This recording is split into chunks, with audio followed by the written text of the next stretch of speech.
तीन सुना आहेत. माझा स्टाफ आहे. मी लोकांचे आभार मानण्याकरता घराच्या बाहेर आम्ही सगळे उमेदवार गेलो आणि त्याला आमदाराचा महेश चौकचा मुलगा आमच्या घरात जेवून मुलांना धोक्या देऊन आणि गाडीच्या काचा फोडून माझ्या घराच्या काचा दगडफेक घेतला. त्याच्यावरती आमदार मारत आहे. पोलीस पण त्यांचा होता त्यांनी रिव्हॉल्वर दाखवले, छातीवर रिव्हॉल्वर ठेवलेले. माझ्या 2 मुलांना आता दुसरीच्या माझ्या कार्यकर्ते आहेत छापून कांदा घेतला आहे. ते आता सिरियस आहेत आणि हे जो ठाकरे आहे जो सिनियर आहे तो मला लाड्या पुढे लावतो. तुम्ही इथे आमच्यावर लाठीचार्ज करतो. ते शर्मा सारखा माणूस माझे एक प्रचाराचा काल फक्त फटाकडी फोडत होतो तर त्याला ती लाज वाटली.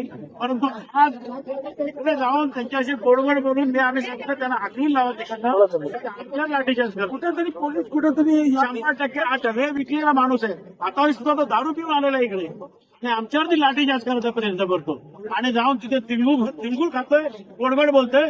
आमच्या मुलांचा जीव नाही आहे का? आणि प्रशासन जर तुम्हाला नसेल वाटत असेल ना सोडून द्या, गोळ्या डायरेक्ट घालायला आम्ही तयार आहोत. या अशा हिसड्याची जिंदगी आम्हाला जगायची नाहीये. तुम्हाला हार पसंत नसेल होत ना तर जाऊन सांगा मान्य मोदी साहेबांना की आम्ही महाराष्ट्राचे मुख्यमंत्री आपले जेवढे कोणी बीजेपीचे वर्कर आहेत त्यांना हार पसंत नाहीयेत म्हणून त्यांना हिसडे तरी बनवून टाका.